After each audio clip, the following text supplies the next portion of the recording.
Hey guys, Paul Wilson here from Fat Burner Bootcamp. Today I'm answering some Facebook questions for you, and Stephanie McCulloch has just asked, I have been left with an overhang after having my son and I can't get rid of it. I've tried sit-ups, what else could I try?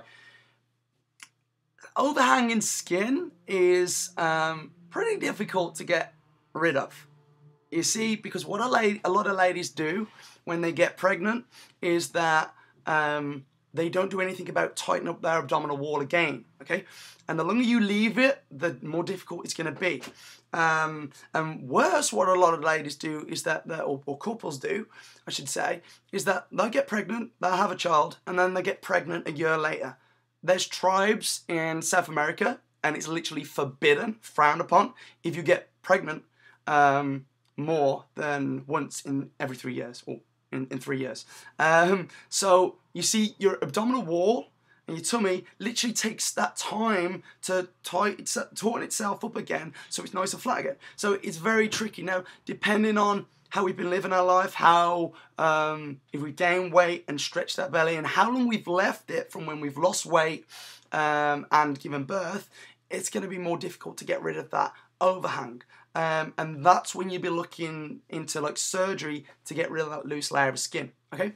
But before we go to that measure, what we can start thinking about is how can I improve the elasticity back into my skin? And one certain way that you want to be doing is nice and simple, is by drinking and hydrating yourself, drinking more water, mineral water.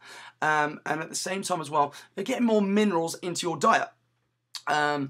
Basically, that's what your skin, it consists of that water and the minerals, and that's what's going to increase that elasticity of your skin. So if we want to get rid of that tummy, that overhang, we want to see what we can start firstly doing with our diet by getting more fruits and vegetables and more protein in from lean meats, poultry and fish to tighten up the area.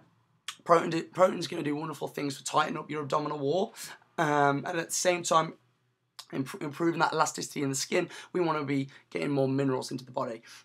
So I would certainly stay hydrated, about 2 to 3 litres of water per day, including the teas, the smoothies, the juices, and the water that you're drinking, as well as getting a lot of minerals into your diet.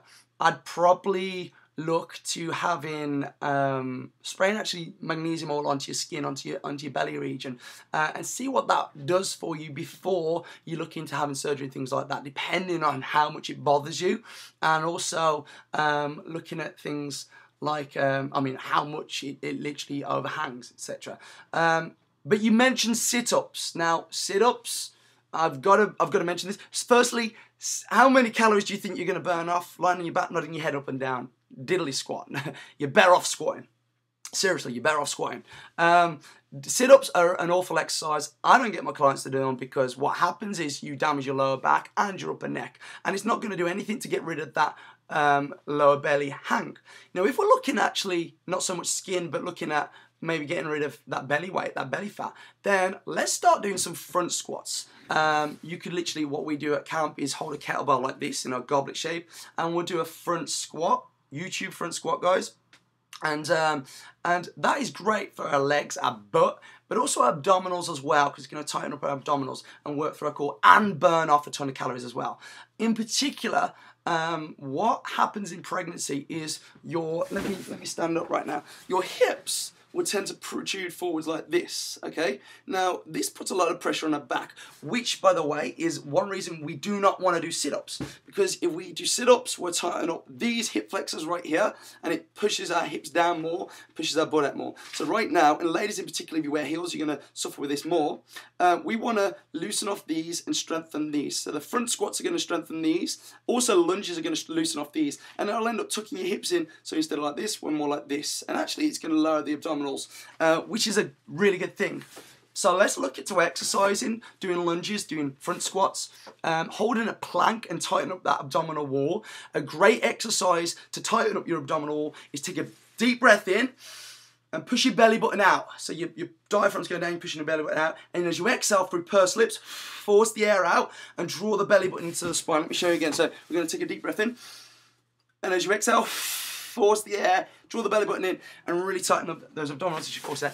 Practice that for 5 minutes or so, deep breathing in and then out, to see how we can start to tighten up your abdominal wall. If you've just given birth, start doing this now, or 6 weeks after you've given birth. So I hope that answers your question, Stephanie. But anybody else got any more questions on this subject or any other questions, just send your emails over to info@fatburnerbootcamp.com or post them up on facebook.com/fatburnerbootcamp. Keep the questions coming, guys.